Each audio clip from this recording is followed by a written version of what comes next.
Good afternoon. It is 4:30 on Monday, March 6th. I call this meeting of the Clear Creek Independent School District to order. Let the record show that a quorum of board members is present and that this meeting has been duly called and that its notice has been posted in accordance with Texas Open Meetings Act, Texas Government Code, Chapter 551.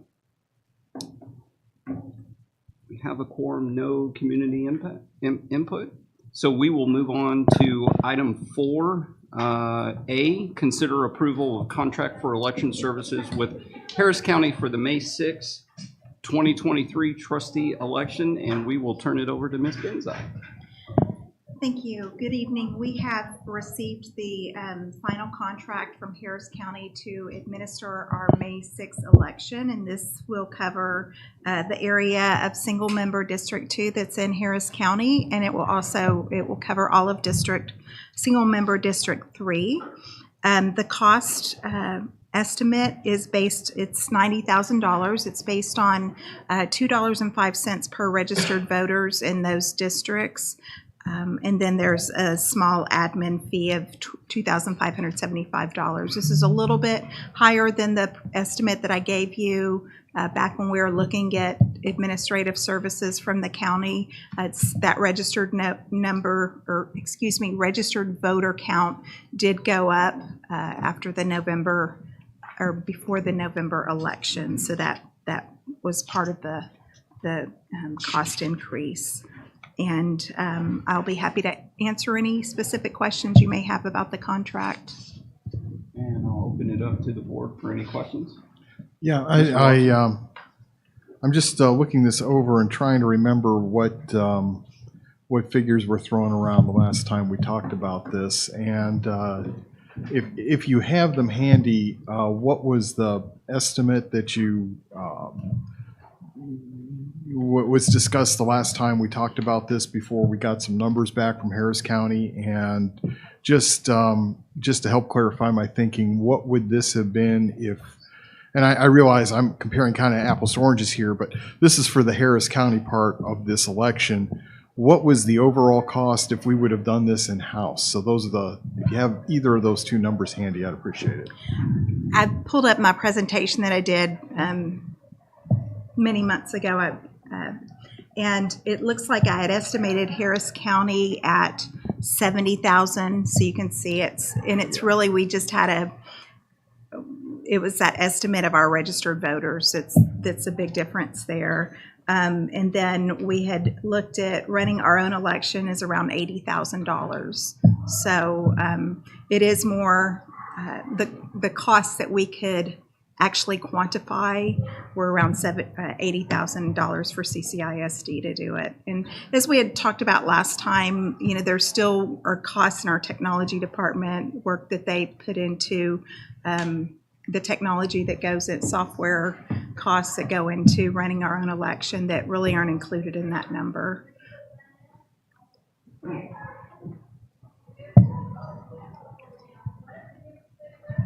Anyone else?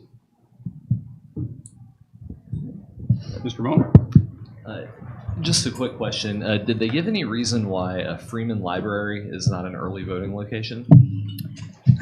Let's see. They did not give a reason, but I can find out. Let's see. Because it normally is. It normally is. Yeah, I know they have it on there for election day, but yeah, I can check and see what, I know they go through a lot of ADA, they'll go out and look at the building and survey it to make sure that it's ADA compliant. And so they do update this list, and they've said they'll update it up until election, right before the election. So I'll double check and see if I can find out the specific reason for that. Thanks. Put that in a Friday packet. Yeah. Okay. Anything else?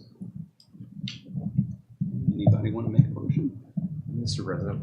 Mr. Bowe? I move that we accept the recommendation of the superintendent that the Board of Trustees approve the contract for election services with Harris County for the May 6, 2023 trustee election for an estimated contract value of $90,000. And And thank you for that motion. Do I have a second? Second. Thank you, Mr. Cottrell. Seeing no further comment, I'll call for a vote. All in favor, please raise your hand. And that motion carries unanimously. And next, we'll move on to item 5, information and discussion. And we'll start out with Dr. Silva for Makerspace program evaluation. Hey, thanks, Mr. Cunningham. We're excited to be here today to share a little bit about our program evaluation for makerspaces in Clear Creek ISD. Many of you know our makerspaces are places where you can make things. They're housed in our libraries, and they're places where students come together to create, collaborate, invent, and learn together. And so I will turn it over to Dr. Henley, who led this program evaluation with her team, as well as Susie Farrell, our Director of Library and Media Services, and me. So, yes. Thank you. Thank you for having me this afternoon so we can talk about the Makerspace. I'd like to give a thank you to the librarians for their work involving the Makerspace under the direction of Ms. Farrell, because it's a pretty incredible opportunity that our kids are given. So here we go. All right. So just as a reminder, anytime we do a program evaluation, gauge, or summary, we keep these 4 things in line. We want to ensure program alignment. We want to assess strengths and weaknesses of the program, as well as does it meet its express goal, and then does it result in improvements, revisions, or a discontinuation of a program. And in an evaluation that we do align that to our community-based accountability report. We did Makerspace under the 4 areas of student learning and progress, safety and well-being, as engaged, well-rounded students, and our community engagement partnerships. And then to continue to align the work that we're doing in the district, we aligned the Makerspace program to the strategic plan under inspiring student agency, achievement, and growth, as well as the superintendent target under physical and emotional safety. And I'll kind of explain that connection later on in the presentation. And because we're moving forward into that Vision 2030 and the profiles of a learner, we went ahead and included some alignment to those as well. And so you'll see that alignment of we call them 8 C's in my department now, creators and critical thinkers, as far as a makerspace allowing the activities throughout the CCISD libraries, the communicators and those connectors, which is really being students being able to come together with a common goal, the collaborators and contributors working together through partnerships and projects, as well as compassionate and confident in building their skills for personalized learning and thinking. So our background and our methodology, or actually our background, get to methodology here in a second. Our background really just kind of, CCISD Makerspace is in all of our libraries located throughout the district, comprehensive high schools all the way down to our elementaries. It is unique based on the needs of that campus, not only just in the needs of what the students and the opportunities that they're asking for to engage in that personalized learning, but also just in the physical space provided on that campus. Just we're broad and we have different buildings. But activities that the kids can do in that Makerspace program are really for exploration, collaboration, and creation. And that 3D printing, the hands-on activities, the coding is big, robotics, the composing music. You'll hear a snippet from Clear Lake High School here in a little bit. But like Dr. Silva said, the definition of Makerspace from the Institute of Arts and Integration in STEAM in 2021 said it's really a place for further exploration where people can gather, create, and invent. And really, Makerspace is new to education, and CCISD is on the forefront of the Makerspace program in education. So for measuring this program evaluation, we really looked at 3 questions in collaboration with Ms. Farrell. We wanted to know, how is it promoted in CCISD? And with that promotion, what professional learning opportunities do we have aligned to that promotion? Then we wanted to know, how does it support and align student learning and innovation? And then we wanted to know how to support and align student development, which is their character, their core values. Ironically, these 2 questions were written before we knew about profiles of a learner, so that connection was seamless within this program evaluation. Actually, we did research methodology, we did surveys. We actually started collecting data last March. So March of 2022, we did a survey with our librarians, originally to prepare this program evaluation for a fall showcase. However, fall got really busy, and so we kind of had the opportunity to shift it till now. And so we were able to then survey our librarians again. So March of 2022, 38 librarians answered, and you'll see in January of 2023 our survey distribution. It is a little bit on the low side, and we think that might be timing as far as students and teachers. It's just the time of year sometimes with surveys, but there is our response rate.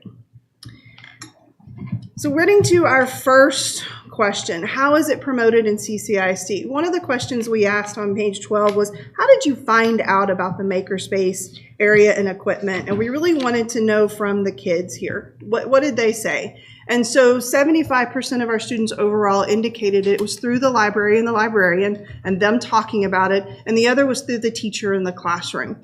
You'll see the breakout in the grade bands here on this slide, where you'll see that elementaries, it's very much the library orientation, it's the librarian driving it. You'll see at intermediate and high school, it's more of the teacher in the class.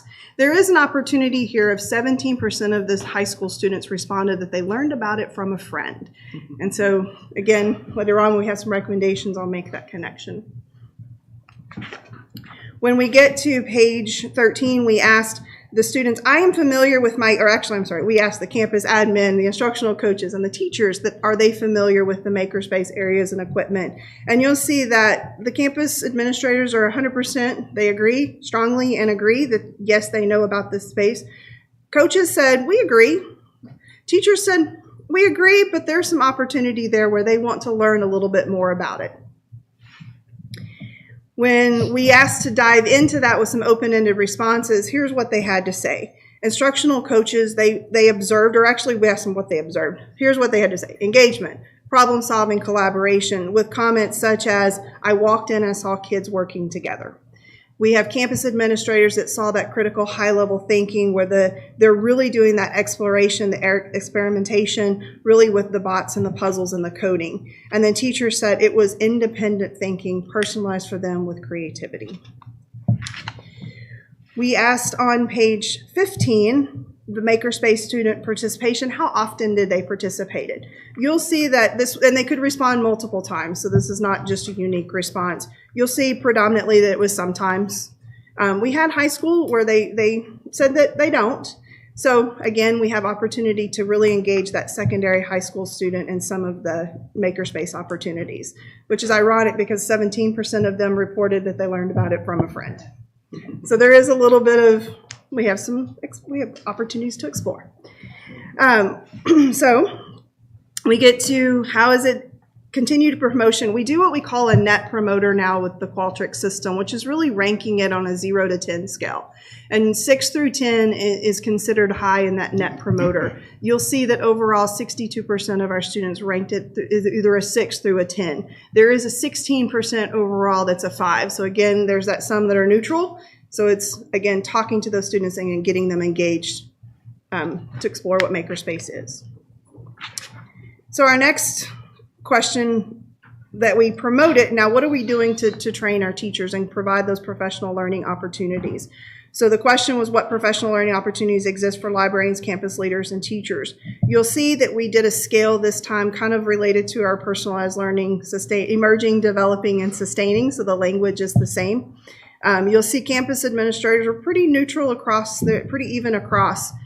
Librarians said, no, we're developing. This is still an opportunity to get better, get stronger, and provide more opportunities. Teachers definitely have an opportunity to make that connection to what is best for them and in their classroom and their content. When we asked librarians what content they were able to most provide instruction for, you'll see both in the March of 2022 as well as this January of 2023, it was science at the top consistently from basically a year ago, has been the same consistency. We asked them though what other opportunities did they have for us? And they said that it was the music and the opportunity to do the building activities, the music and art. And so I actually was on our Twitter feed the other day and saw a tweet from Clear Lake High School. And so I'm gonna play, hopefully they're gonna play for me, the little Twitter video for Clear Lake High School.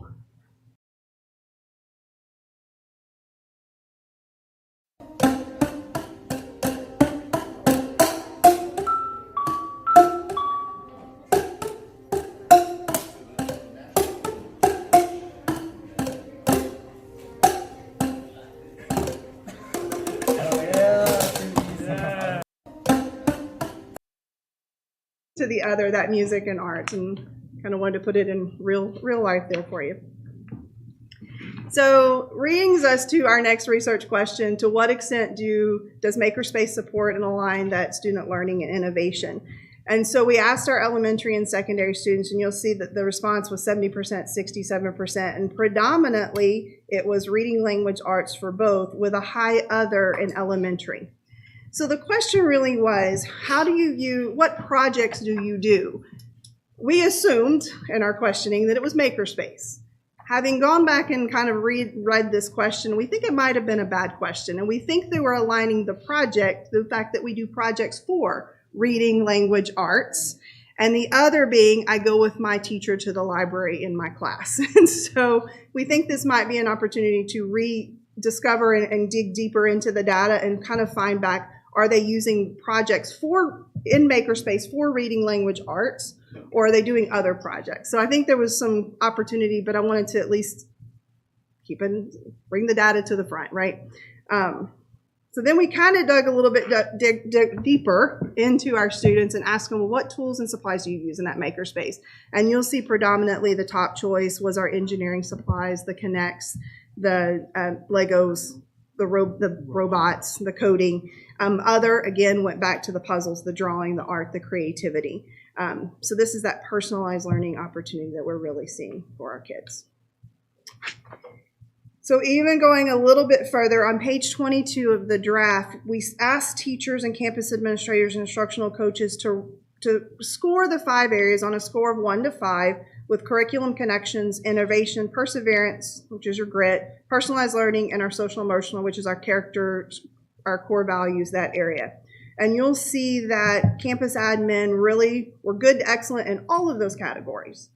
Instructional coaches were high in the innovation, perseverance, and personalized learning, and teachers were high in innovation. What they really wanted to know was curriculum connections. How do I make the Makerspace work for my curriculum? And so when we dug deeper into the data and went further and asked questions, so if they gave us a 1 or a 5 response, we asked them why. So they had to give an open-ended response. And some of those responses in that data include, if they had a 1, said, I need more explanation of connecting it to my science. I need some professional learning on how that works within my content, my curriculum. If it was a 5, they explained that there was deep explanation of a connection to marble runs or Rube Goldberg's, the science activities, which you remember, back the librarians had that very high. So that made that connection for us. Which brings us to our last research question, was what extent does Makerspace support and align to student development, which is our character? And so we asked them, why do you go to the library and to Makerspace? And you'll see that our 79% indicate they prefer to work in a group versus alone. So they're going in for their friends, they're going in for that connection. You'll see that elementary was very high in projects, not working on projects, they wanted to do it for their own interest. Secondary, it was really to visit with friends, socialize, and de-stress. They wanted the downtime, and that was an opportunity to make that connection with their friends. So any program evaluation, we give a little financial information and background. So really this was the high schools really making this a grassroots effort to making it a priority on their campus and bringing it in. Once they did, Ms. Farrell came on and elevated that at the district level. So in 25-16, it originated with a Dell CCEF donation grant of $5,000 for each of the high school campuses. In 2019, Boeing donated $100,000 for the 10 intermediate campuses. And of course, Clear Creek Education Foundation has continued to fund this throughout the years that it's been around. We did ask, Ms. Farrell does provide funding for the libraries specifically for Makerspace. We asked the question, do you get extra from your campus principal, right? Because they get their budget, do they share? And most of them responded, yes. You'll see 61% of them did, and it ranged anywhere from $200 to $1,000. We did not ask which portion of that extra was designated just for Makerspace. So having put all that together and collected all the data, we have about 4 recommendations. One of the recommendations is to continue to promote it through professional learning with these learning walks with campus leaders, librarians, instructional coaches, and teachers, and going and visiting other campuses and see what it's like outside of their 4 walls. We also wanted to make a recommendation to explore ways to prompt that student curiosity. Again, at that high school level, let's see if we can reach more of them. We wanted to also explore opportunities for curriculum connections through collaborative conversations, making that an ongoing, how can this work with my content in my area, and embed it so that they have those opportunities. And then the last one was, again, just like anything, continue to explore additional funding opportunities to expand for students in the makerspace areas. Any questions? Thank you, Dr. Henley. I'll open it up to the board for any questions or comments. I just have Jack? one question. I love Makerspace. I've seen it on the campuses. My kids love it. It's a great opportunity for them. My question is, do we ever rotate, like the projects that are in Makerspace at one school, do they rotate to other schools so that kids have opportunities for those different types of projects, or are they bought for the campus and stay on that specific campus? So typically they're bought for the campus and they stay on that campus, but we do have a district makerspace over at the LSC, and those materials are checkoutable. And so the librarians can check those out and keep them for a while and then bring them back. So that's where we're really housing the ones that have more movement. Now, if something is really cool, a librarian might work a deal with another librarian, but there's not an official process for that. It's the district one that they check out from. Mr. Bell? Yes, I guess my question here is for elementary students especially, but maybe for everybody. I mean, how do what does it typically look like when students actually go to the library to use these? I mean, are they checking out of class as a group or individuals? Is it the entire class has time set aside maybe in the course of the week to go to the library, and that's something they do kind of alongside it? I mean, when are really the opportunities during the week for students to even go to the makerspace to begin with? Yes, and yes. Yes, all of those are true. They have, it depends on the campus as to when those times happen. It is a pretty common time to be joined in at some library time. I'm thinking about Ward Elementary, where you attend, and I think about it being a hub, specifically seeing you today and thinking about your time there. That is a place in which, they have time in the morning. They have certain days in which they have almost time that are crafted for teams to rotate through the makerspace. They also, schools have sign up times to come into the makerspace as well. It is as varied as our campus needs, but and also the spaces. One thing that is an impact with that open floor plan and that open space, it lends itself to the students coming in and working often. Some of our other schools, I think we were at Stewart not long ago, their makerspace is a little more confined, and so the number of kids that can be in there at a time. So I truly do mean yes, and there is not a class, there's not a district-wide class schedule, master scheduled time to go into the makerspace per se. It is part of, I know our library spaces, and I know our incredible librarians are over there. They do an incredible job in which they provide that. And Ms. Farrell, do you want to add anything else to that? But it is very elementary campus to elementary campus. I think it looks different at every campus, and a lot of it is based upon what the students have the availability to do. Because we try and take that into consideration. But our secondary campuses, especially elementary, is more on a basis of coming in, whereas the secondary is absolutely trying for those opportunities and the students get into their skin. So it looks different. Everything that Holly said is spot on. Yeah, I guess what I'm asking is, I mean, is it very much the student who is setting time to do it, or is it more the teacher is setting time for an entire class to do it, and it's kind of something the students all go do when the teacher sets time for it, but otherwise they're doing other things? Sorry. So, especially for our phone connection ones, it's the teacher and the librarian coming together and setting those times together. So, in a lot of our campuses, if we know that we have the materials to support a curriculum lesson. It's scheduled with the teacher during the class time to be able to accomplish that. If it's one of the more open-ended where kids are going in and just really trying to explore on their own, a lot of times what happens, especially at the high school level, is they learn about something in class, and then the librarian may have that in the library, and they go because they're not ready to finish what they were doing in class, and they want to learn more about it. So we try to extend the experience. So those more open ones come in, but with the curriculum connections, it's almost always supported with the teacher in there. And I guess the greatest thing about that too is I personally haven't met a student who is not eager to be in that makerspace, depending on those activities provided. It is a highly sought after time and activity for students to want to be there. So I see a lot of students wanting to be in there even more time than they can be in there. So it is a highly sought after spot, the elementary. Yep, go ahead. At the elementary meetings this year we did a combined approach with taking all the good things from the RCC campuses and sharing that with the whole team and the LTCs together. So we spent 3 days this year really pulling that in so that we could build those opportunities to grow out into the classrooms with our elementary team. That's great. That's good. And the other question I had, and kind of on a different subject, is now that we're several years into this, is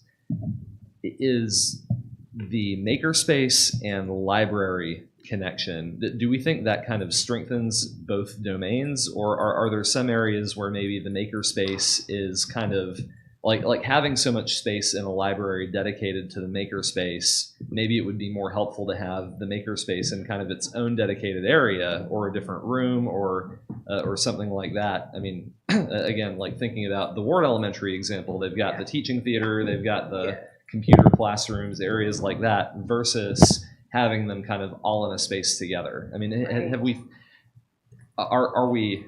are we more favoring the direction of continuing to integrate the library and the makerspaces, or do we want to get to a point where the makerspace is kind of its own separate entity at a lot of campuses, and kind of each one has its own purpose? Go ahead. First, I would just say for elementary, it's absolutely combined. Yeah. We love our librarians. They are just an amazing resource in there. And the excitement, the continuation, the connections with kids, the knowing of the content curriculum connections are so important. And also for elementary, supervision is a key factor as well. And so to have spaces that we have clear eyesight, I think about Clear Lake City Elementary sitting over there, to be able to see in and to have that opportunity is really important. So for us, it is important for it to be in close proximity. for me, one of the very favorite parts of my job is when we get to redesign new schools. And so when I think of one of our newest ones, Hall, where there's dedicated space in the libraries, that's my vision of our library future. Same thing with Victory Lakes, when we have the opportunity to do Victory Lakes. We built it to support makerspaces in there. And when people ask me why makerspaces in libraries, so we have all the gray hair like we learn from a book. And then the internet came and videos came, and really that's the next generation of learning from libraries. We have tons of books to support the makerspace. So we'll have books up, that are out, that go in the makerspace. It's really, you're taking the learning, you're taking perhaps a video to go along with it, and then you're doing that hands-on learning part of the library. So for me, I absolutely, the tie-in is important. Thank you. Mr. Larson? Yeah, I have first a comment, and that's my introduction to makerspace in general was when the Freeman Memorial Library in Clear Lake first got a makerspace. So I was kind of exposed to that early on, and I was thrilled to see that we have a robust presence of makerspace here in our schools. One thing that occurred to me was that this provides opportunity students probably would not be getting otherwise. And so one of my questions would be, is there any difference towards how this plays out and how this is utilized on a campus that has a high percentage of economically disadvantaged students versus one where there wouldn't be that population? Great. That is That's a an great excellent question. I know we have to dig into our data Yeah, and see which schools are pulled from. We didn't break it out like that. But we could definitely pull the data, and it's in Qualtrics, so we can get that. Just knowing that our response rate is a little bit lower than we would have typically, but we can start digging. Two things I could say that the eagerness knows no bounds, Good. no matter the background. I can assure you that. I can say that at two of our schools that are under construction right now that truly don't have those spaces, and the library redesign has been a critical celebration that's going yet to come next year for us. I believe that will change the use of those facilities.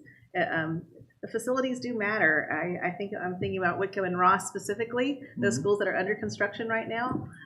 They do certainly use their makers. They're doing great things and they have great STEM activities, but having the space, having that access, having that sight line, having the space to be involved, those are a factor. And I think those are two schools that are title campuses that have a higher threshold of economically disadvantaged students. So I'm referencing those in particular. But I can say that our usage at, at League City Elementary, at McWhorter, very high. Good. And so it's not bound by the background, but certainly our spaces, as we reconstruct them, are allowing more opportunities. And I know Clear Lake City could say the same as well. And for the benefit of some of the other board members, I wanted to point out that when Clear Lake Freeman got their makerspace, it was due to a grant and it was in a small area.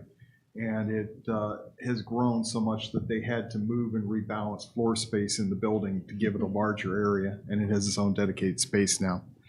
The last thing I wanted to ask about, I noticed in some of the supplementary information that it was on 6 of our high school campuses. And I wanted to ask about Clear Horizons because I know Sanjak has an extensive makerspace in that new engineering building. And I was wondering if anybody knows to what extent we're taking advantage of that. That's an excellent question. We did not dig into Clear Horizons. It's another opportunity for us to dig further in. Okay, well, there you have it. I like the challenge. All right. The challenge. I was going to preface it. Thank you for those comments, Mr. Larson. His wife works at the Freeman Library, so that's why he is so knowledgeable. It's a great The take-home work included assembling a 3D printer. So It's a great connection. I was going to piggyback off of Mr. Bowen's question. I had heard that some of the maker spaces, like they had utilized some of the computer labs, like they had kind of set aside some space where they could, and so I think it kind of hits on Mr. Larson's point about, you know, those areas are expanding and we're trying to find opportunities to add those maybe at the elementary level in the pod or, you know, what have you, and just having a chance to go see Springs, their dome, I think, was pretty cool, and Clear Lake as well. It just gives me ideas in terms of what you see from a business perspective, like when they have the sleep pods, for example, and just different, you know, utilizations like that. I will say Hall's, you know, dedicated makerspace is awesome, and you know, if we could have something like that in all of our elementary schools, that would be pretty neat. But you know, thank you for, you know, that idea. I think about it when the kids were in elementary, and you know, you would walk into some of the classrooms and they have mats for the kids to, you know, read on. They're different, you know, learning stations or reading stations, for example. I think about how some of the teachers were able to set those up, and you know, how excited the kids were. So I guess my other question, when I look at the breakdown, of the content areas, and I see reading, language arts, math, and science. Could you explain what the other was again? The other, what they responded open and it was music and art Okay. tended to be Okay, the so two. fine arts. Mhm, Fine arts, basically. Okay. Thank you. Mr. Cottrell? Yeah, so I was very excited to read about this and a little bit of background reflection. So in 2014, I was on the board of the Ed Foundation, and I remember the librarian submitted a grant and said, hey, we have this thing called Makerspace. We go, what's that? And the CTO at the time had to do some research on it. Nobody knew what it was. I mean, it was an amazing, like, you know, here's makers and here's spaces, but what exactly is it? And we had no idea. I'm so glad that we funded it because here we are 9 years later, and it's still going strong. I was chairman of the board of the Ed Foundation when we got the Boeing grant, so all the intermediate schools benefited from that $100,000, which was wonderful. But the librarians, I read all of this, and I don't know how to put this other than to say the librarians are the most important part of all of this. They're the ones who came up with it. They're the ones who teach it. They're the ones who drive it home to our children. When I listen to some of the comments and they're trying to connect the curriculum to it, it was really about giving the children the opportunity to explore, to work together, to imagine, be innovative on their own, you know, with all the things. And, you know, I don't want to lose that part of it by the district or anyone trying to take control of the program, because it's the librarians who are the drivers, the innovators of it. Keep submitting your grants. Be innovative. You know, we need to remember to let the kids just be kids. You know, the ones that are in there, you go to a library and you see them with the Legos, and, you know, I picked up on the social and emotional component. We didn't have that conversation in 2014, but we saw that benefit come from it. All of the kids working together to build things, and yeah, some of them were individuals, but really, you know, it taught them to work together to build things. I mean, we could connect it to math and science and robotics and all the things, but, you know, just letting a kid be a kid and have that opportunity to explore. But I will challenge with this.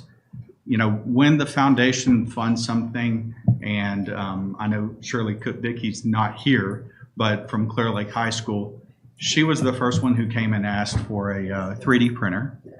And then I think a year or two later asked for another 3D printer. So, you know, those are the things, the individuals that, you know, drive that innovation.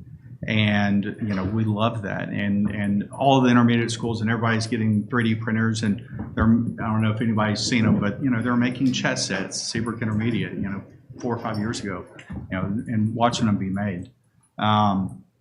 Really making sure that, you know, we continue to challenge, you know, ourselves, and we need the librarians to do that. You're the ones who came up with this. You're the ones who need to bring the next great idea. You know, the teachers can teach. They're great at what they do. You know, the curriculum is there, the teachers are there, but the imagination comes from the library. And continue doing that. So that is my question: is where do you see us taking it? You've got to take it to the next level. You know, the Legos are what they are, but how do you take a makerspace to the next level? I love the recommendations, and the foundation has done a phenomenal job at funding this for many years. But we can, or should, or would continue, you know, to fund some on our own, but where do you take it from here? You know, it's been in the district now 8 years. Ms. Farrell, I know you've received grants from your own innovative ideas and everything, but it really needs to be challenged.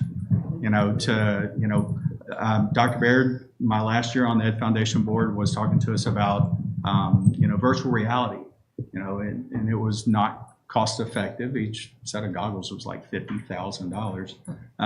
But that is looking forward. You know, that is figuring out how do we take it to that next level. So how do we take it to that next level? if the district's, going to be infusing more money on it.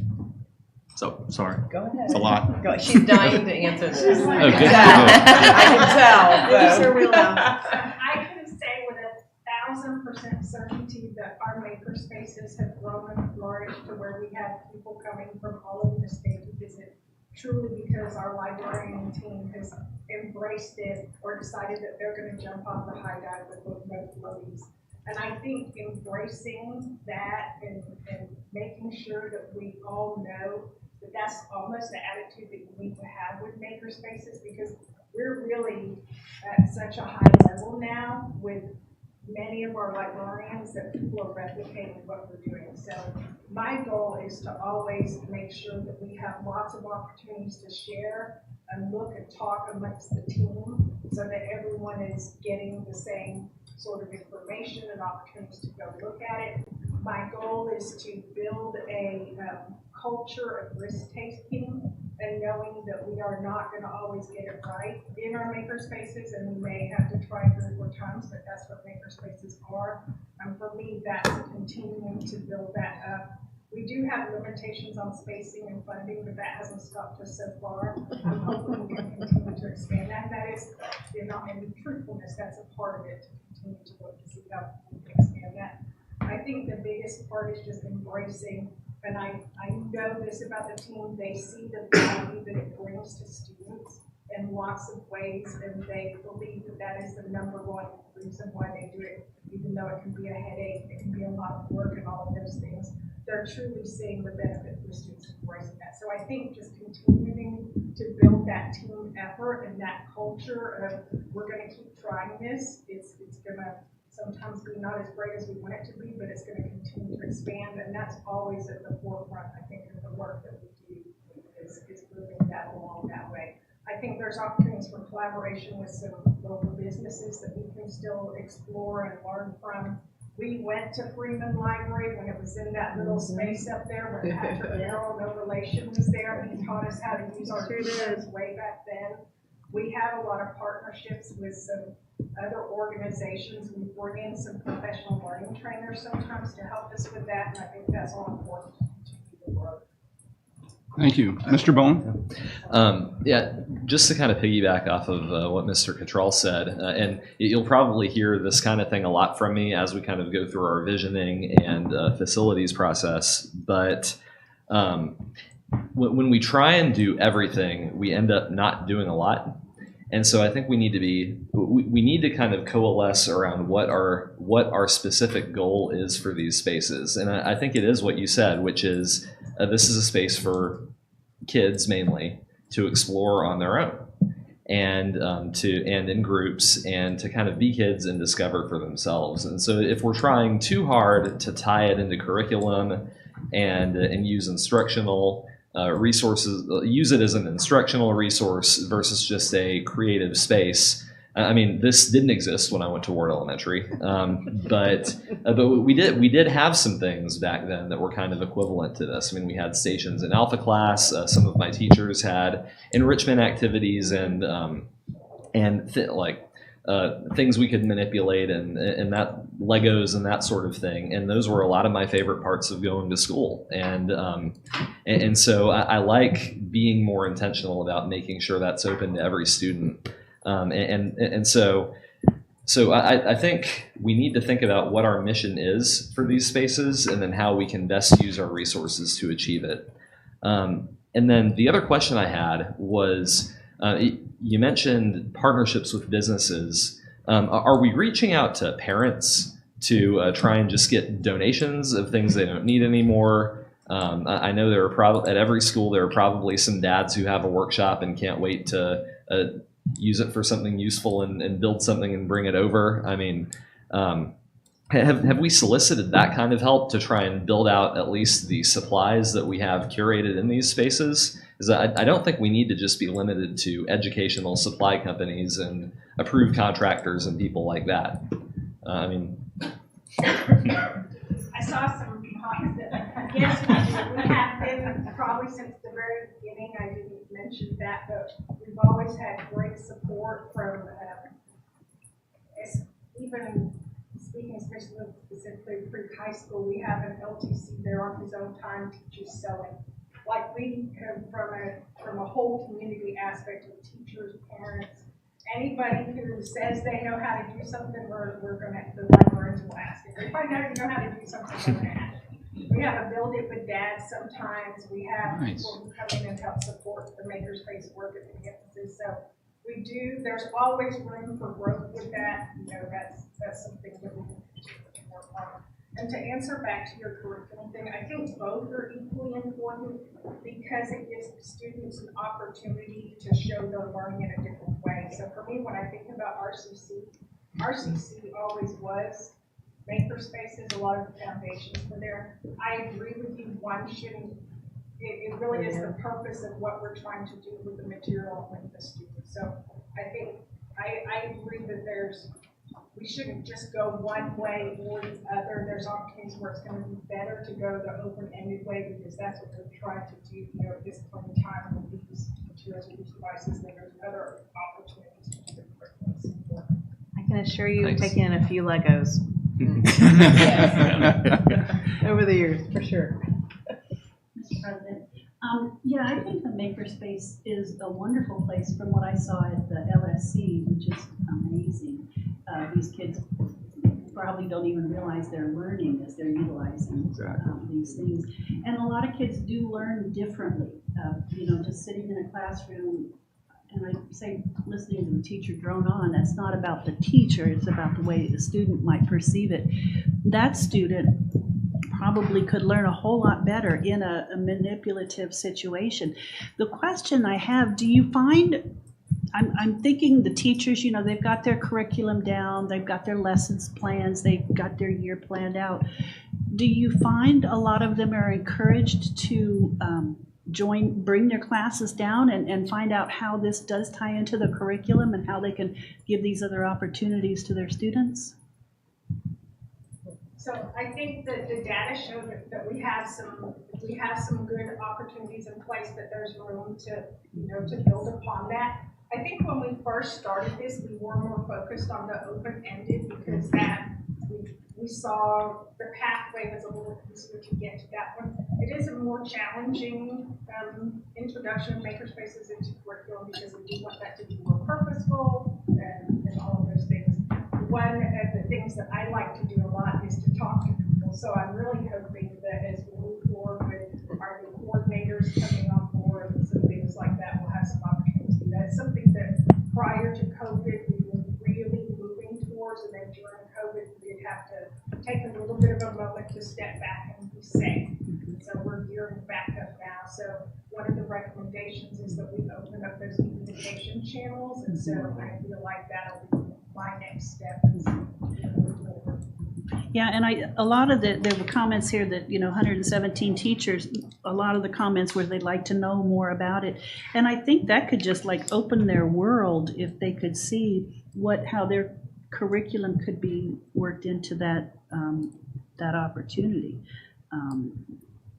So I think it's just a matter of making sure everybody gets hands-on experience with what goes on there.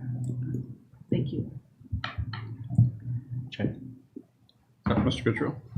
One other thought and comment I wanted to share was, you know, I know it was mentioned that based on the space, it looks differently.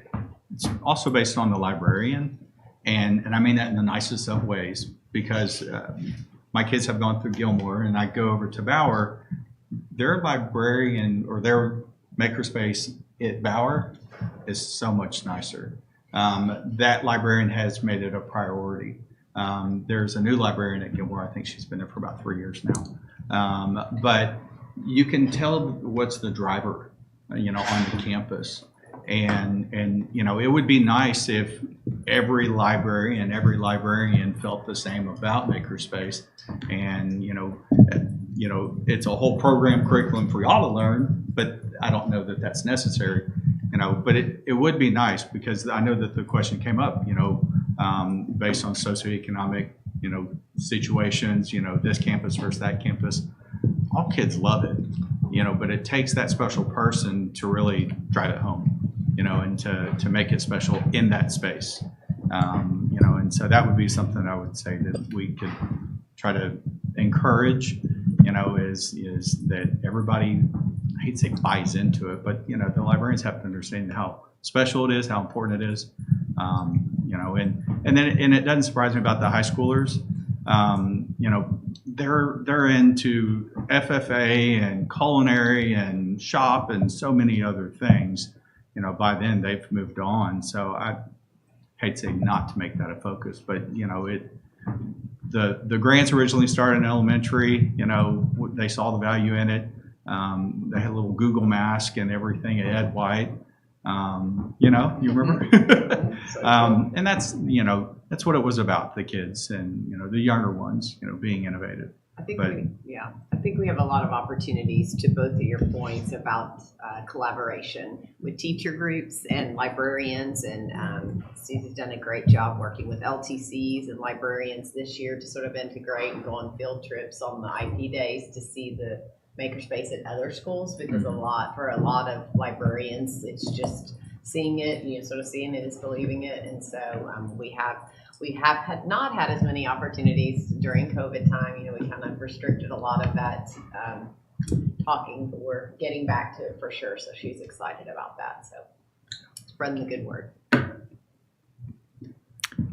And I'd like to build a little bit on Trustee Cottrell's comments and questions there. And I would think that there would be some process where we kind of identify best practices at each of the maker spaces and make sure that gets around so that our librarians have great opportunities to learn from each other, not just in general, but in specifically with regard to makerspace.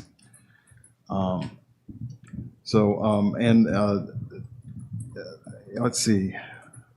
Yeah, I'll just leave it at that.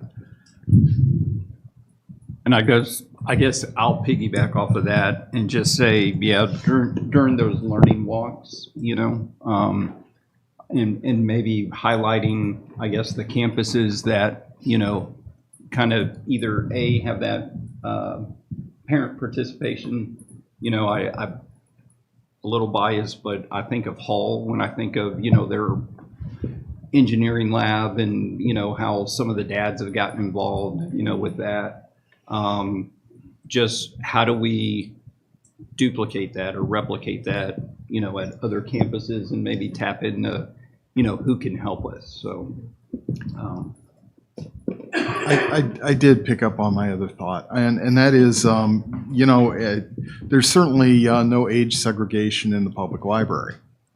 People my age come in and use the makerspace. So with regard to high school students, I can't help but think that there are capabilities presented there that you don't have in shop class, you don't have in FFA.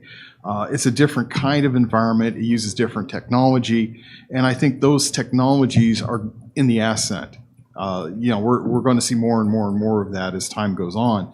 And so maybe, and I realize curriculum comes from the state, but this might be a case of where we might want to think about how we flex our curriculum, flex our thoughts and how we utilize that space towards utilizing it more.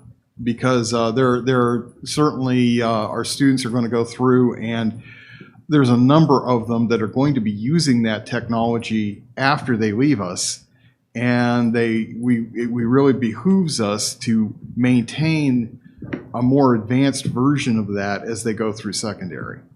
And maybe not for everybody, but certainly there's a core group of kids that are going to need that technology and need to be maybe even reminded to go and use it.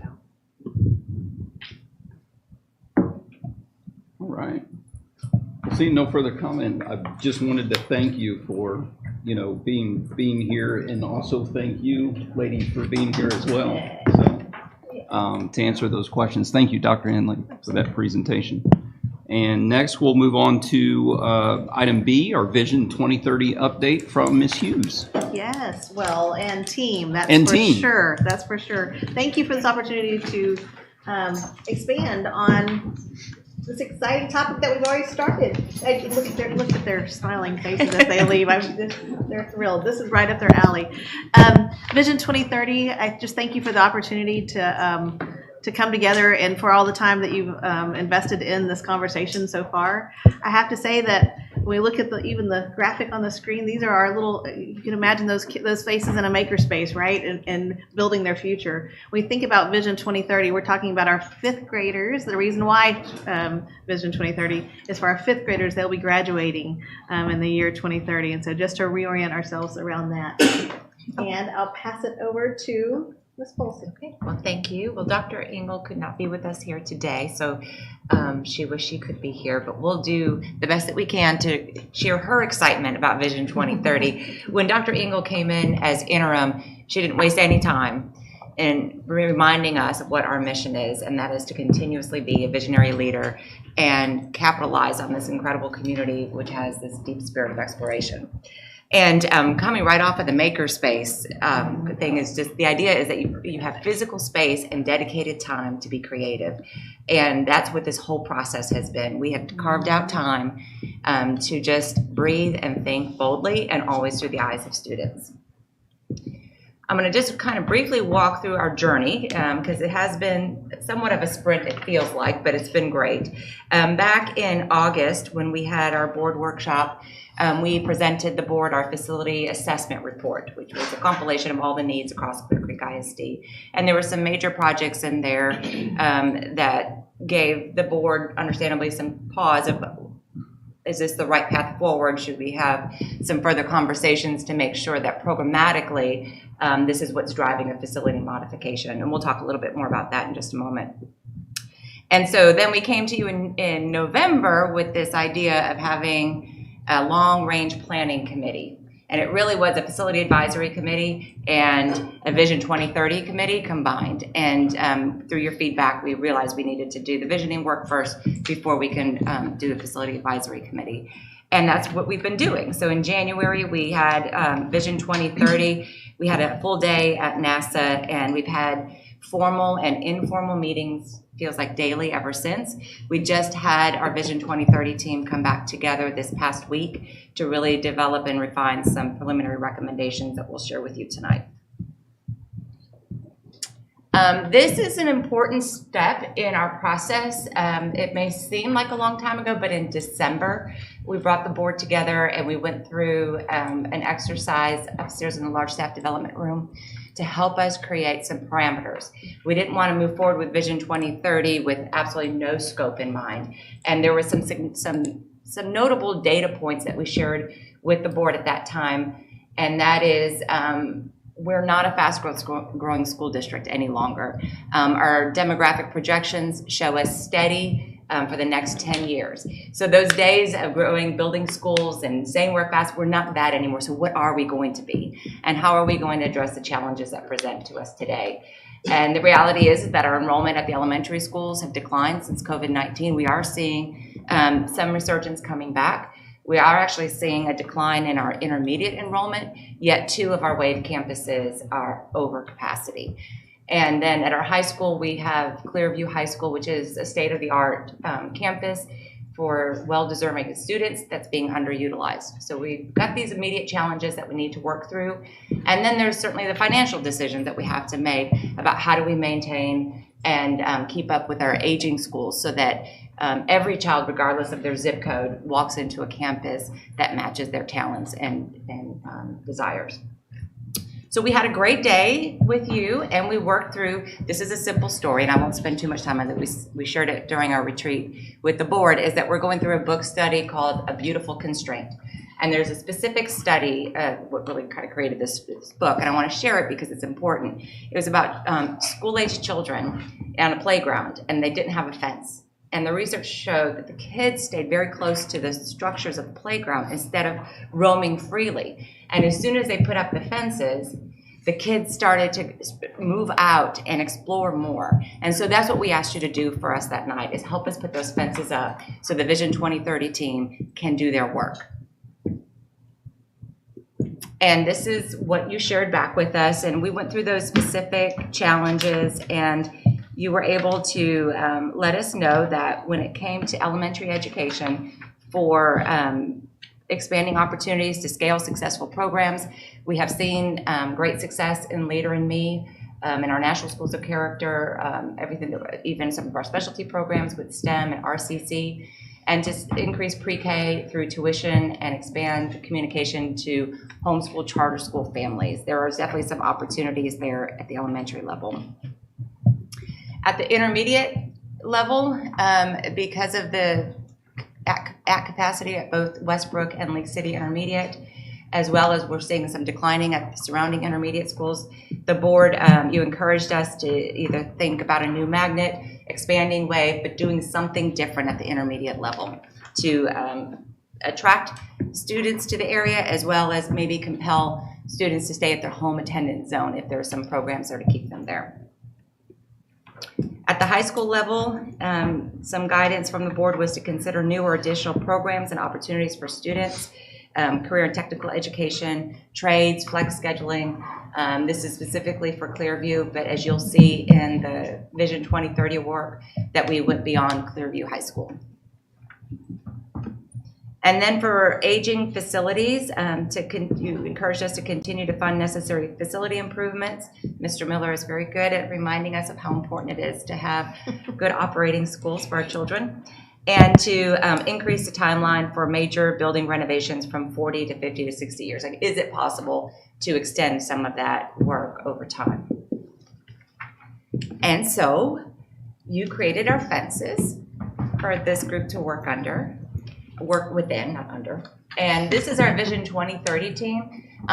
We have represented certainly administrators, staff, teachers, parents, business leaders, students.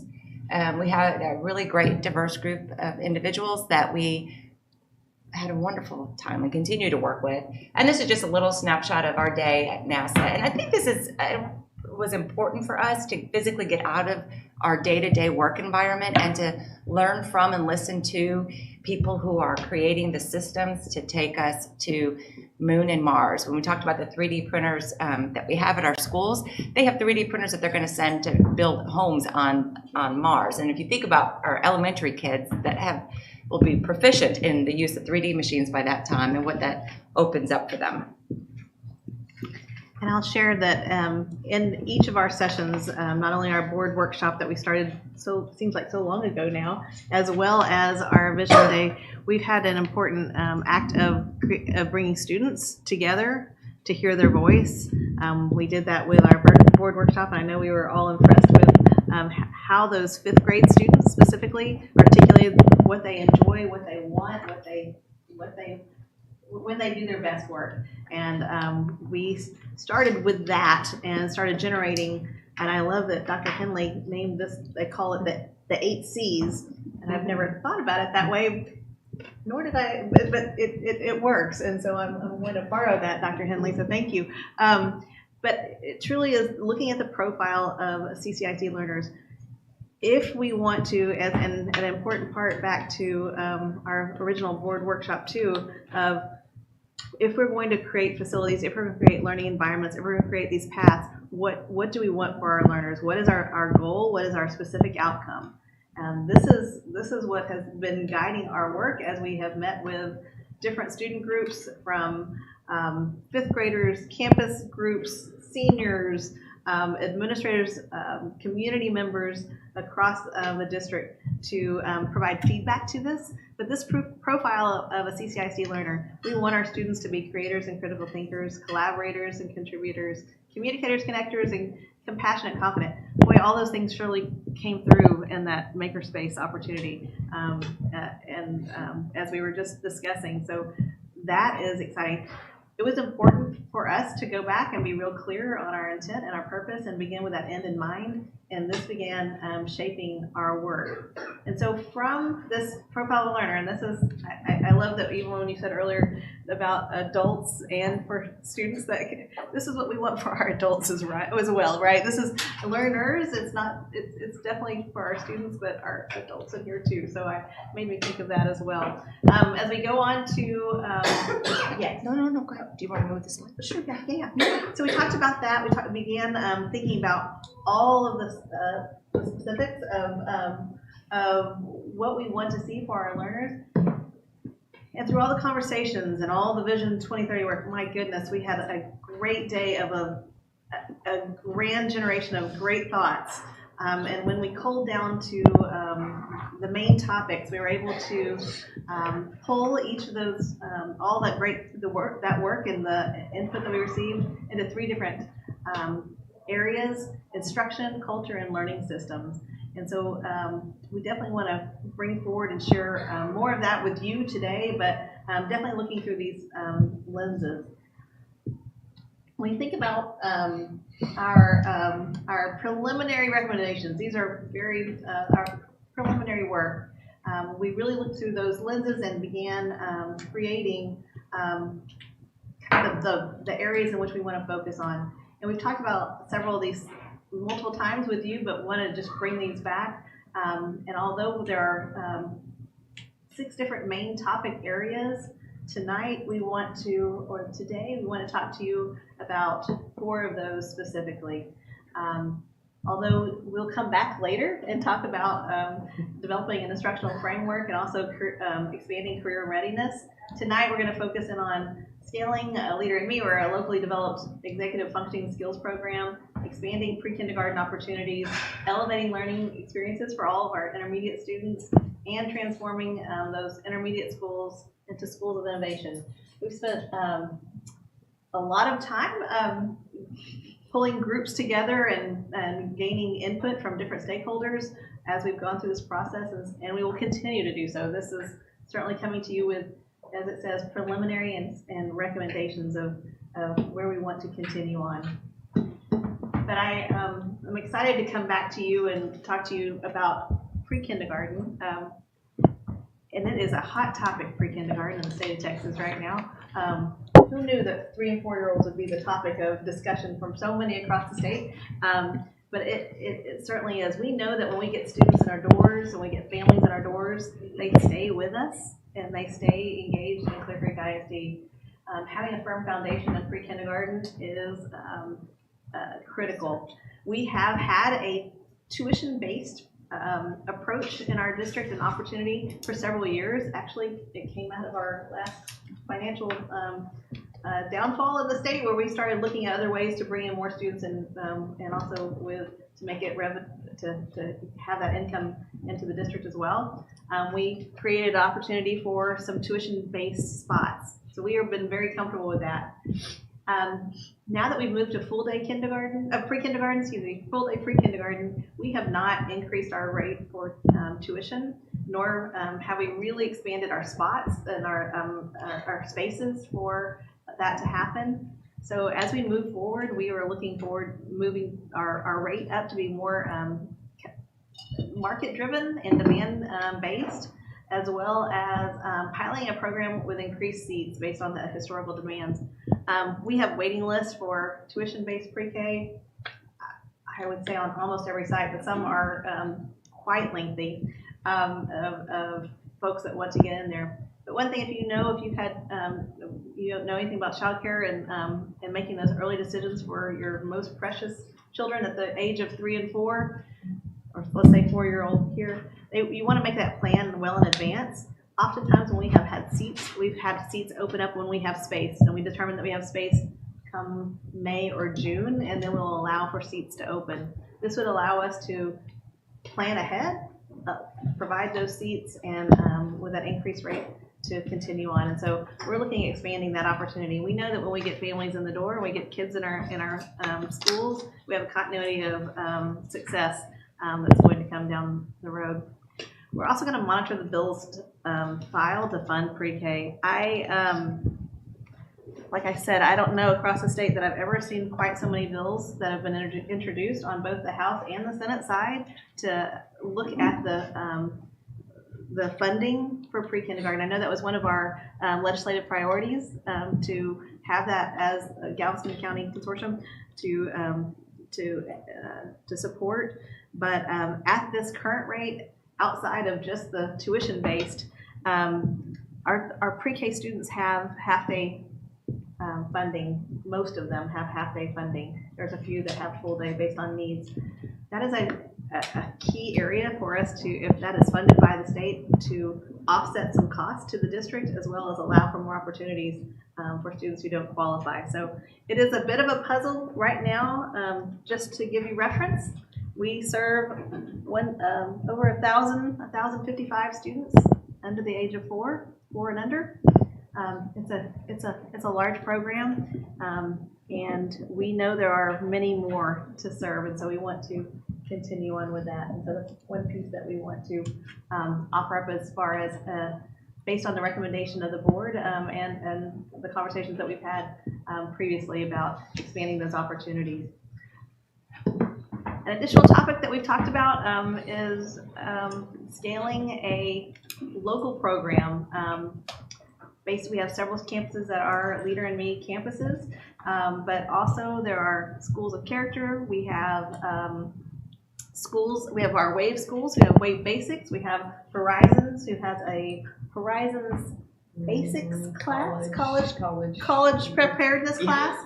All of those, in each of those programs, there's an element of the tenets that surround the executive functioning skills. That is something that we want to see that is developed locally within our school district, and a design for all of our schools pre-K through 12. So one step in that would be transitioning to a district model for Leader in Me, which does not mean that every campus becomes the full implementation of Leader in Me, but once you go to a district model, you're able to take the resources, the training, and the habits and create certainly our own path forward of how that's developed. There are opportunities for a course perhaps to be developed at an intermediate school or a high school to support all learners at all levels. So definitely want to create a design team and move forward for implementation at both the elementary and secondary level, and develop a scaled plan. And recommendation 3. Here we go. We're gonna play past the. Yeah. There we go.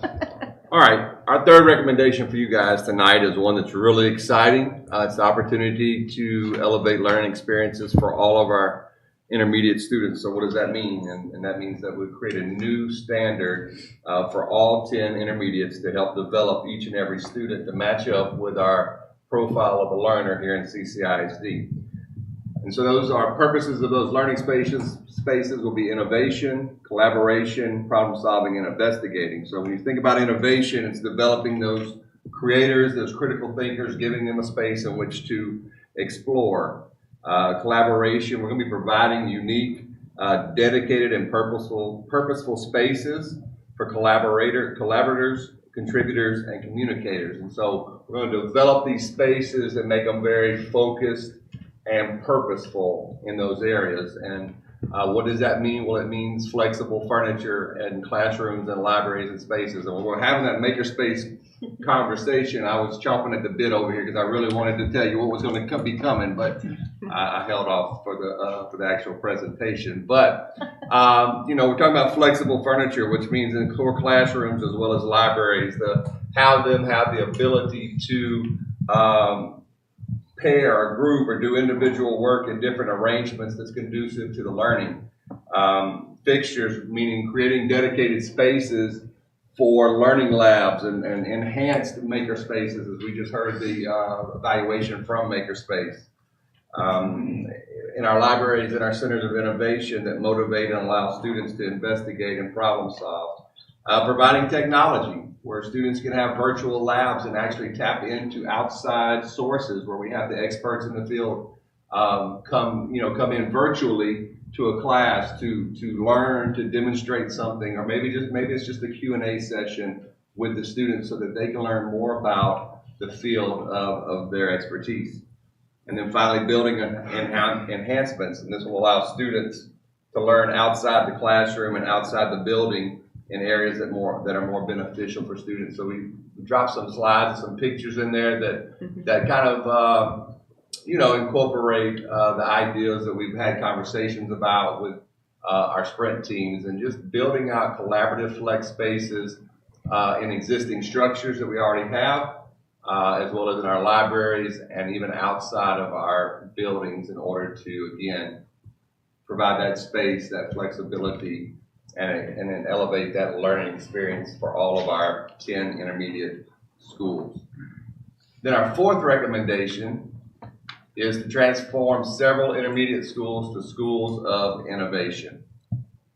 And so when we look at this, CCI and CLI and Space Center are the three that we've designated at this time to be schools of innovation, with a possible fourth that might be added later. And so the determination of these schools came through the fact that Clear Creek Intermediate and Clear Lake Intermediate were already involved in the timeline for major renovation and redesign already. And then, of course, the addition of Space Center, with its strategic location next to NASA, it kind of lends itself naturally to a center or a school rather of innovation. And these schools, whether there's 3 or 4 of them, will provide major focuses and themes that will allow students that attend that campus to possibly zone in on a specific theme or focus that interests them, or maybe more importantly, will allow them to explore an interest that maybe they wouldn't have another opportunity to do. So super excited about those areas and building centers of innovation inside each of those campuses that would allow us again to enhance the ability of our students to explore different career opportunities throughout. Again, this being possibly aligned with our high school endorsements as well, those 4 major high school endorsements.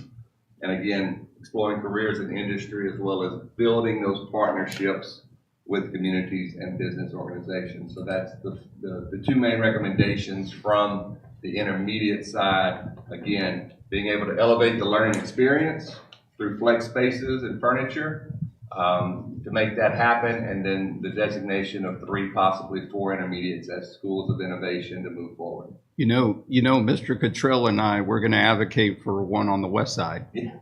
That's why there's question marks on that slide. So, and then I'll turn this back over. So as we close out this presentation, we are seeking some input guidance from the board, specifically on these, because both the leader and me and Expand Pre-K has some staffing implications. And then the intermediate approach certainly would have some facility advisory committee implications. So this is really to seek your feedback, and then we'll come back at the March school board meeting for formal approval on the Vision 2030 recommendations. We do still owe you the 2 updates on the other 2 areas, and that's forthcoming. Fantastic. I will open it up for any comment. I guess I'll start. I think this is a good summary of what we went over last week. So I'm very glad we were able to have those meetings and I was able to be part of them. For the last 2 items, I do want to be kind of careful as we head into the facility advisory process.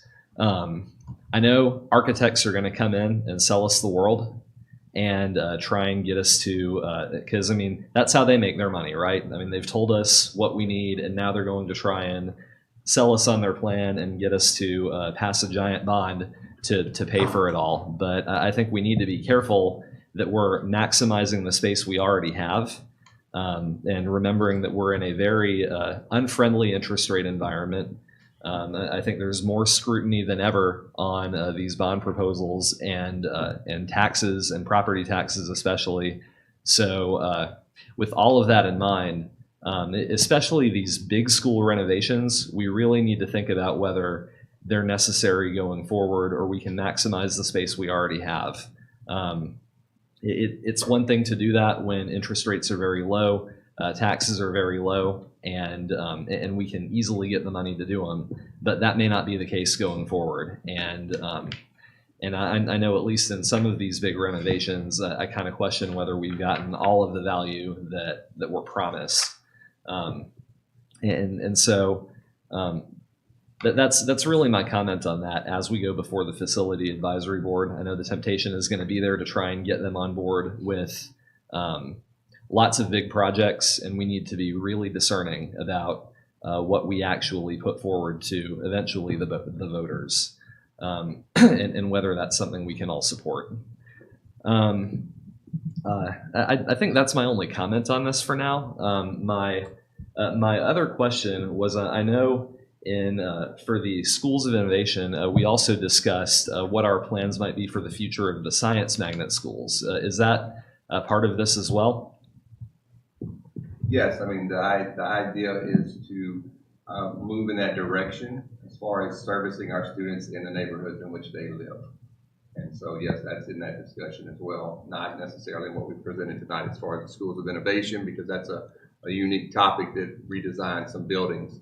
But yes, there was much discussion on being able to utilize both Brookside and Seabrook as, not necessarily science magnets, but open it up to the entire neighborhood. Thanks. And Mr. Moses is going to visit all the intermediate, get some feedback from teachers. Teachers have provided us feedback through the process, but actually go out and share this information with them. Thank you. Do you want me to go ahead? Mr. Good All right. Well, you already stole part of my thunder, so yeah. About the west side? I was kind of nodding my head when you got on that slide. To also kind of, saddle or, say some of what Mr. Bowen said was creating the new magnet and expand wave, that slide. I remember when I was participating in the 2030, the conversation, we had some numbers and statistics of students that come from VLI and come from Creekside that go to LCI. And I think it was more than 50% of them come from those two schools. So I don't understand why you wouldn't look at that side of town to just make it more of a home, because when you look at the majority of the kids coming from that side of town, they're intermediate. They're getting to school to catch a bus at 7 a.m. to go to that next campus. And logistically, and what it does to the families, it makes more sense to really look at the other side of town for that. And also, when I look at that list that you have three, one is Space Center Intermediate, which is a phenomenal school. They already have Leader in Me. You don't have anything over there at Victory Lakes. The four corners need to be represented. And the way it is now, you've got Seabrook students that are going all the way over to basically Friendswood. You've got people on this far side of League City going all the way over to the other side of League City. It's what it's doing to the kids and the families by having to travel that distance. So my recommendation would be to, consider how you bring that program over to that side of town so that you do have all four corners represented, so that the families and the kids, the intermediate school kids basically getting to school an hour and a half, they're getting there in the dark. It's definitely something that I would like y'all to consider. And I guess I'll say the same thing. I should have left my comment for. Yeah, you stole my for the end. But and just cognizant to the fact, and I remember that slide that said Space Center and I'm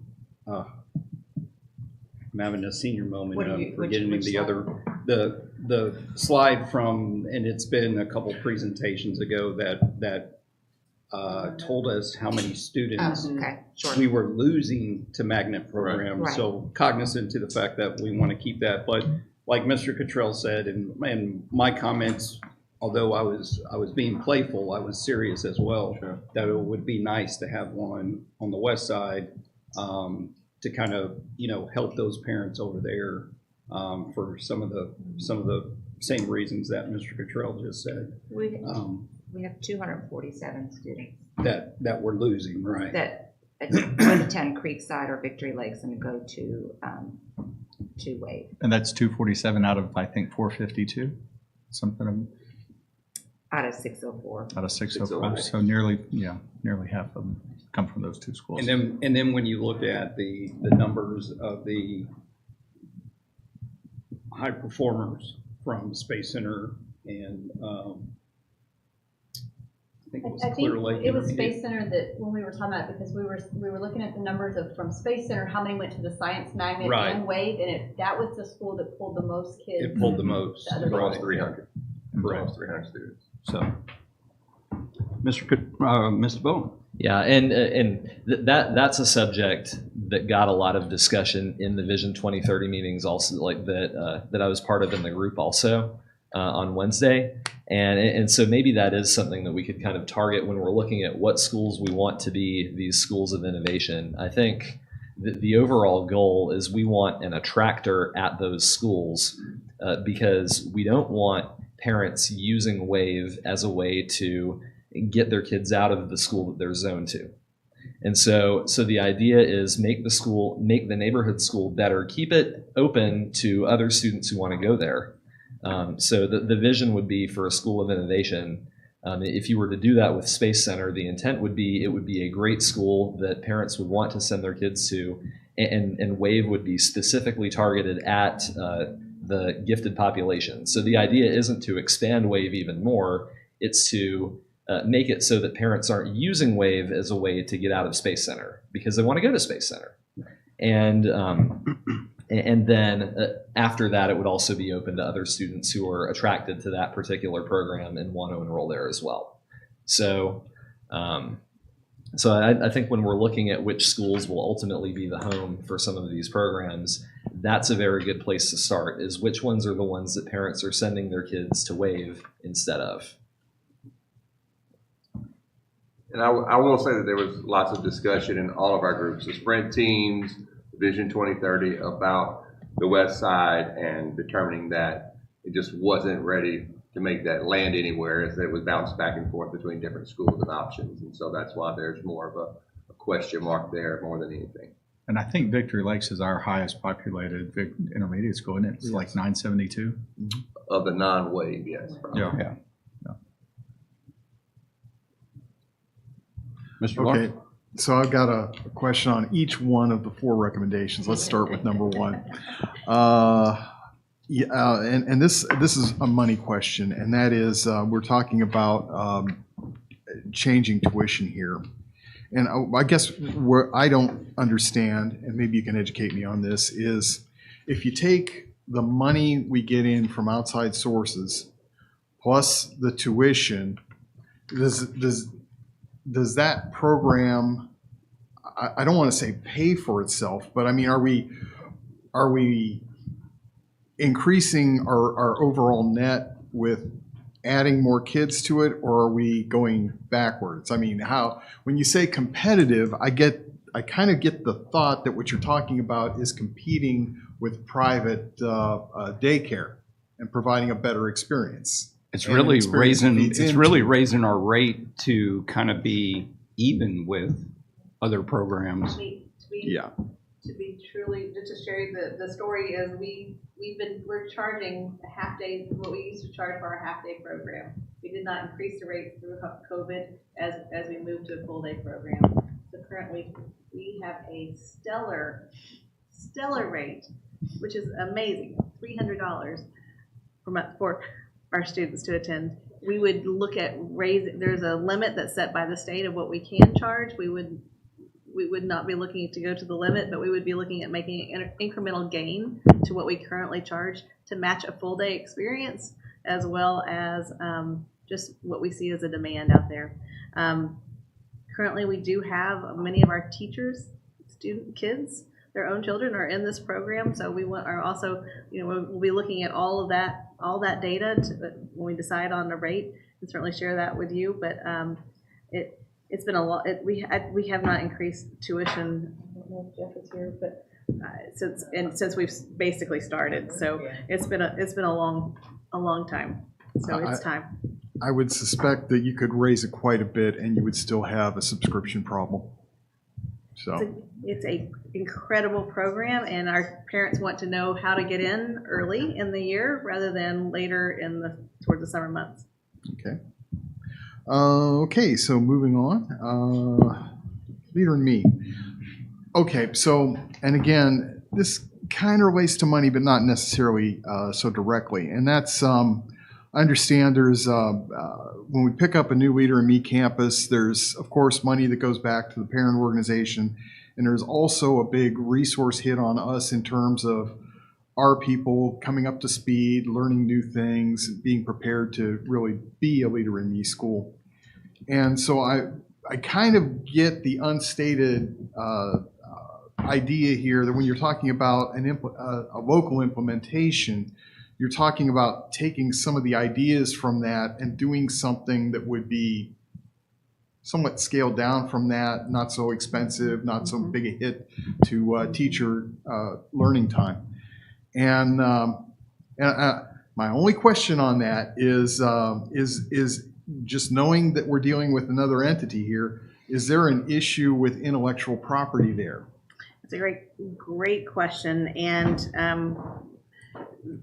that group is, we would be able to change our contract and come to the board with a change of contract in which it would be a district license, and it would be at a much different rate, and that would also allow for any school within our district to have that access to the resources, as well as our ability to use those. The habits are accessible to anyone, right? No matter by book or by training or by programming. So we would have the resources. We would have still have coaching ability from the organization, so that we could get our staff up and able to implement that same training internally. So there's a cost savings there as well, so that we can continue on with that. Because you are right. It is an impact to have the training on the 7 habits. It's a 2-day training, but it is the one piece that we can say really changes the culture in a school, is having the adults go in the building go through that training. So that would be a way that we could leverage that across the year and in different formats than just the few PL days that we have at the beginning of the year that make them very highly sought after. I concur. It's certainly a game changer. Thanks. Yes, sir. Yes, sir. Okay, moving on. Number 3, and I'm kind of coming at this from a similar place to Trustee Bowen, maybe not exactly the same place. And that's my first comment is when I walk into an elementary classroom and see what's going on, is extraordinarily different from the experience I had when I was that age. And what I kind of get from recommendation number 3 is a similar kind of thing from for the intermediate students, where they were moving into a new way of utilizing the space. And you know, first of all, I want to ask: am I on track there? Is that what you're really saying here? Is just throughout these schools, we're going to be looking at using the space in a better way? Yes. I mean, being able to use that classroom furniture differently, so that they can have collaboration. Looking at maybe some of the spaces inside that building that may be underutilized, and creating collaborative spaces, much like what you saw in some of the drawings and renderings, to where if that classroom is maybe not utilized, or we can shift it somewhere else, we can take the walls down and begin to use the walls as more of a collaborative space, flex space. So trying to utilize as much as possible what's inside that building already. Okay. And, you know, I certainly don't have a problem with that as you've described it. And my only comment there would be the first office I ever worked in looked very, very different from the last high school classroom I came from. So you know, it is what it is, and you know, we should do the best we can. With regard to the financial aspects of it, and I mean, I can't tell how 2030 is going to shake out, and I can't tell how the facilities thing is going to shake out. But what I can say is, if there's a way to do some of this without just writing a big check for new furniture, that would probably be something you'd want to be thinking about. And that's just being creative with what you have and implementing some of the ideas you have, and maybe being very clever about how you go about them. So I know you're thinking about stuff like that, but just kind of have that in the back of your mind as a thought that I'm having. So that takes me to number 4, and I don't think I fully grasp this, so I guess what the question I would have was if I'm a parent with a student and I'm zoned to a particular intermediate, does this change anything for me as far as whether my child would be going to that intermediate or someplace else? As in terms of, when you say it doesn't change anything, are you Right. talking about the facility or their ability to attend, or? Well, I mean, maybe just come at it from a little broader statement. How does this affect me? You know, if I'm a student at an intermediate, you know, going into intermediate, or if I'm a parent of that student, what's different after we do this compared to what we're doing today in terms of what options do I have? You know, where do I want to go? What do I want to do? How does that play out? So, I mean, it's three parts. We talked about instruction, we talked about culture, we talked about the facilities and how that all changes. And our sprint teams, our teachers, leaders that were in that room, developed different ideas and ways in which to improve instruction and creating a playlist that would better prepare students for the future, right? Whether that be career exploration or specific, you know, industry-based ideas. They also talked about the expansion of Leader in Me and that building that culture, being responsible, being able to articulate all things that we've heard from our business partners.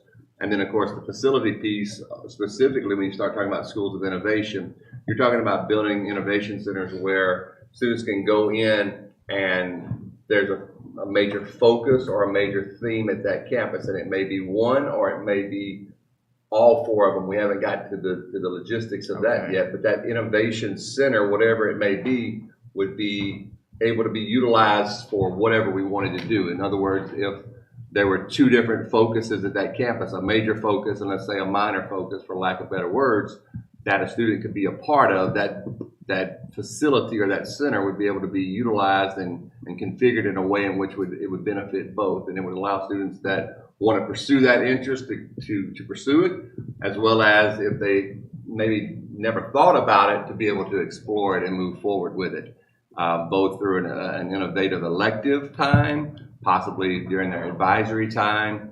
Some of the other conversations were, you know, during lunch and things of that nature to, again, just provide those opportunities and experiences to those students, specific and based around a specific focus. Okay, so are they serving as magnet schools, or is this just something that if I'm zoned to a school of innovation, this is something that I now have available to me? Yes, I mean, if you're zoned to that, you're zoned to one of these innovation schools, this will be applicable and available to you. It won't be like a magnet, like a science magnet, where you have to apply and only those certain students that are selected through a lottery purpose get to be a part of it. When you have neighborhood students that don't have that ability to participate, much like what we have at Seabrook and Brookside, this would be available to all students within that zone. So if I'm not zoned to a school of innovation, this really doesn't affect me. Well, as we've talked earlier, that could be a situation where we do allow, you know, students that are interested in a specific theme or focus to attend that area as well. That'd be something we would have to work out at a later date.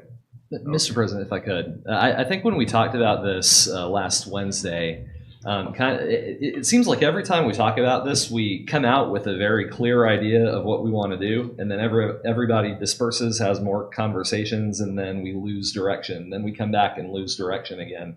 And I think what we zeroed in on last week was these would be like magnet programs, except they would be open to the entire student body. So there would be some students at the school who are not in the zone of the school, but most of the students at the school would be, and it would operate on a choice model. And I think the kind of motivating example is the RCC campuses, where everybody in that zone is in an RCC campus. They didn't really have a choice about being in the RCC program or not, but the entire school is unified around that theme.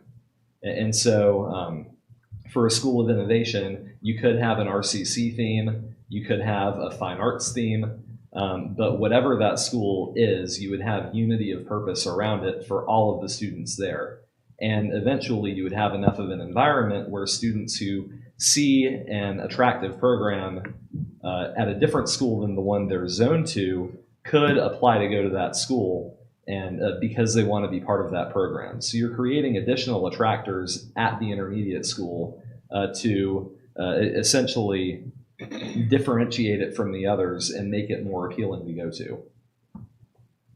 Then I'll ask for anyone out there, how is that different from a magnet program? So what we have in the magnet programs right now is just like at Wave, you have the ones in the magnet program who have access to all of the resources that the program offers, and then you have the neighborhood kids who are not part of the program. Got it.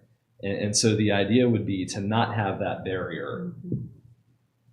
Regardless of how they got there, everyone in the school would be part of the program. Thanks. That helps. That's all I had.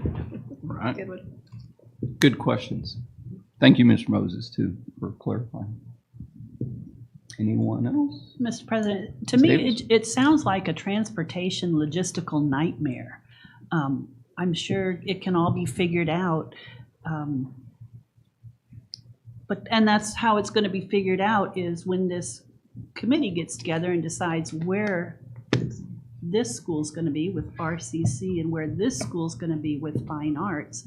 And then you have students from 9 other intermediates who might want to go to the fine arts school or go to the RCC school. So I guess it works on a small scale now.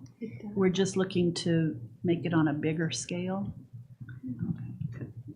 Transportation is always a challenge. It's always a challenge, but it's also an opportunity for us to, we're looking within what is possible. With, I can say with RCC right now, we certainly have, and with our other magnets too, that we don't have transportation to those necessarily, but we also have families wanting to join in. So it's something that we're going to have to explore for sure, right?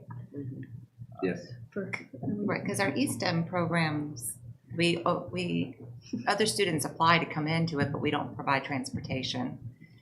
And even if for an interdistrict transfer, if you want to go to another school, you apply and there's room, you're accepted, but transportation isn't provided. We have not figured all those nuances. Okay. And I guess that's what I was thinking. If a parent over here, says, I want my kid to go to the fine arts intermediate school, and I want you to bring a bus to pick him up and take him there and bring him back every day. That's what I was thinking would be a transportation logistical nightmare. But I guess you'll have recommendations after everybody gets together and figures all this out. My observation on the transportation logistical problem is that it sounds to me something similar to what the airline industry went through during the time of deregulation, and their solution was to go to a hub and spoke model. And I'm not opposed to that if it solves the problem and gets everybody where they need to go without having to get up at dark 30. But I mean, that's something we could end up with. Just putting that out there. Paul's over there shaking his head. There may have been discussions. These are all things we've been talking about for quite a while. Yeah. Not just for the changes being recommended, but even under the current model, is how can we best serve the most families we can, the resources we have. So we're And it constantly works. looking at I mean, I think right now for the intermediate, they have the bus option. The elementary does not. And I think that the parents who have kids that are really passionate about those things, you make sacrifices and you make it work and drive over the bridge every day. Well, Thank you. my observation there would be is if you're at a title school, you may really want to do that, but you may be limited. And it's one thing to have a couple of elementaries that are magnets and to have a bus system for 4 of our intermediates, but when you're talking, really, this sounds to me like it's practically district wide, and that's a different level of challenge. Not an impossible one, but one that's definitely out there. So, a quick question. When are we going to discuss these other 2 hubs? The develop an instructional framework, PK-12, and expand career readiness opportunities. When will we be having that discussion? In April. That was April? Dr. Engel's plan. These just are a little time sensitive for facility advisory committee and staff. Yeah.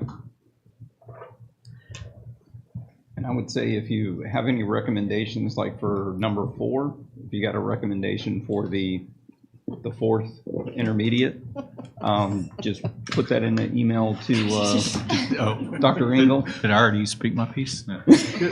So I'm not done. No. I would say you've already got something at both the intermediates in my neck of the woods, so I'm out. You know? Right.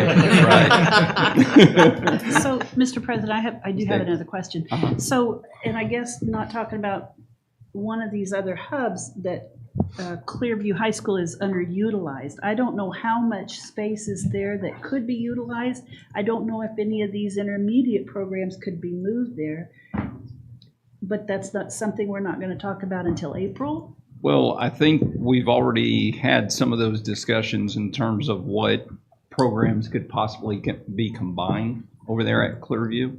But I don't know where we are in terms of, like nailing down exactly which ones they are, et cetera. So I think those conversations are still ongoing, if I'm not mistaken. Yeah, still working with trying to get some recommendations to bring together.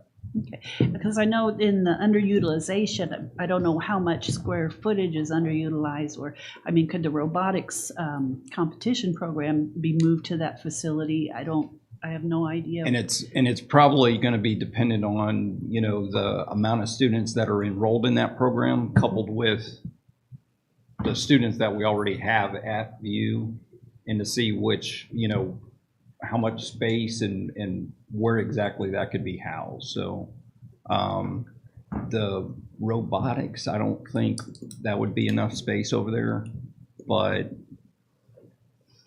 there are ongoing conversations with high school principals in a information dump session that we had, as well as with a sprint team for high school, talking about, are there any programs that are currently on campus that are very successful and highly sought after that could be maybe replicated in other campuses, rather than developing something new. And then there's also a path that looks at, are there some possible new programs to expand to that may address some more critical needs, both on the campus but also out in industry as well, and trying to identify those programs and how they relate to CTE. And I think, if I remember correctly, Mr. Bowen I think he heard some of this. There was even talk of possibly combining Path and View, because I think that the lease is up on that building, or was that correct? Or maybe I don't think we talked about that at the Wednesday meeting. There was some brainstorming that I know went on. Sure. Early on we were and trying to another talk about facility. Right. And another option or an idea that was thrown out was to expand the grade levels. Because I think at one time Clearview was. We talked about adding 7th. Right. And now it's just 9 through 12, so possibly expanding to students that are in 7th and 8th grade. And if I could just kind of jump in on both of those, I think Clearview exists for a very specific purpose and to help very specific students.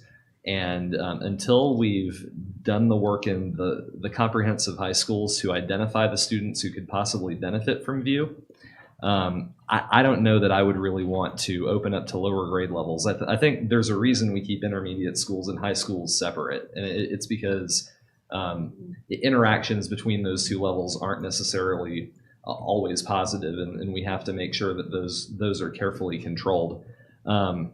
But especially in a more sensitive environment, I would be I would be against something like combining Path and View, just because I don't want to send the message that Clearview is disciplinary. It's not. ClearPath also exists for a purpose, and that is essentially to get students out of ClearPath and back into their schools that they came from with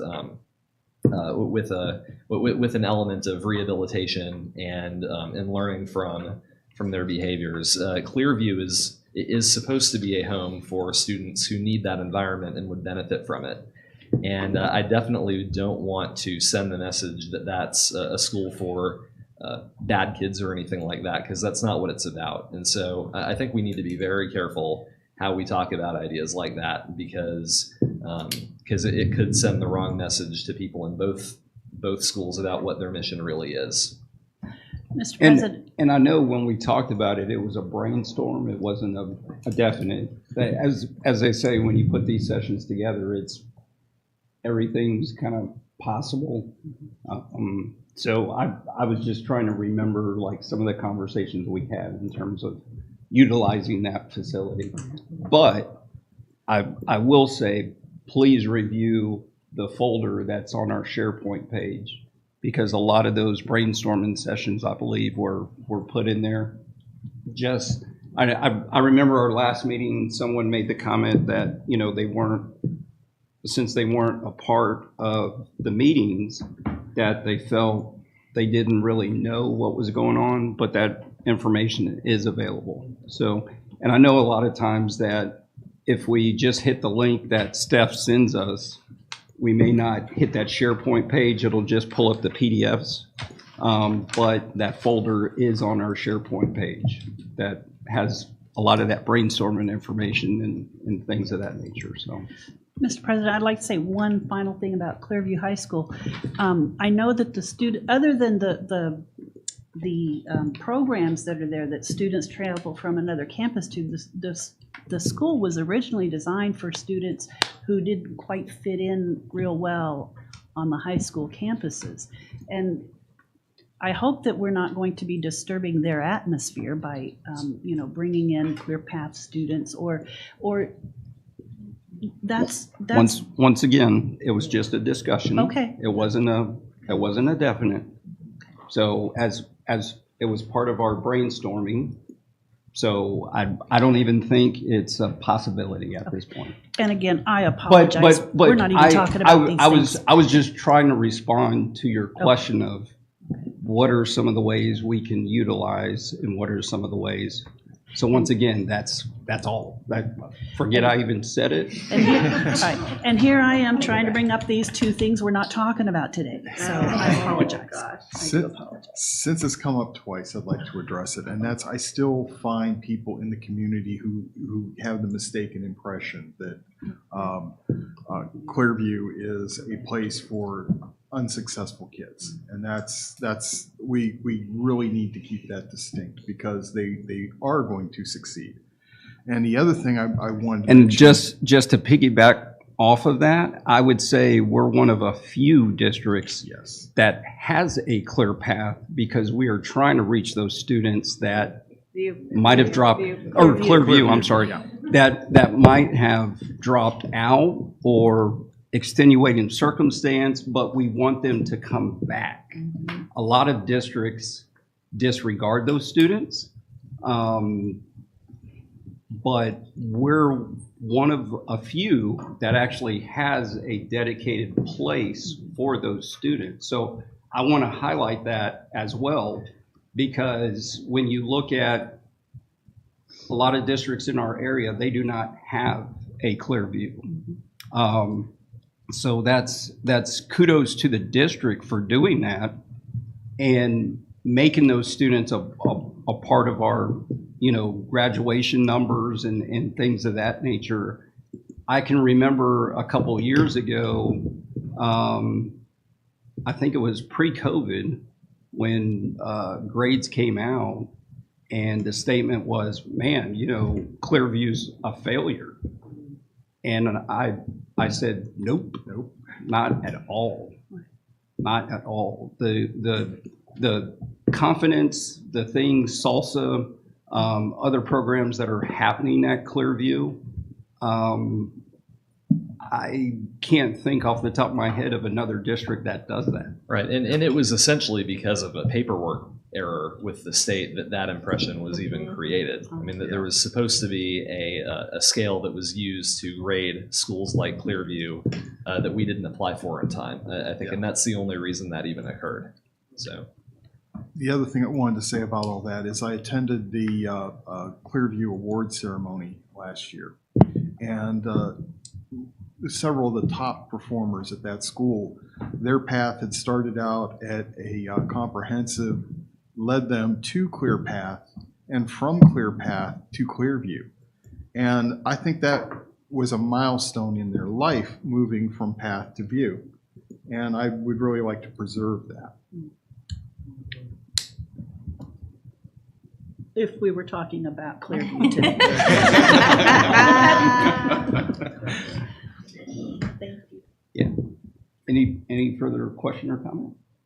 Seeing no further well, first of all, thank you for Franklin, Holly, and Elena. Thank you for combining which I know was Dr. Engel's presentation. She's under the weather, so we want to wish her a speedy recovery. I talked to her today, and that head cold, bless her heart. And also, I wanted to mention that I'm wearing my hat today for Team Casey. He's getting ready to undergo another round. And so we're thinking about him, and it was good to see him today. I know he's staying away because he wants to be well and have no, complications. So we want to let him know that he's in our thoughts and prayers. And without any further business before the board, I will adjourn us at 6:25.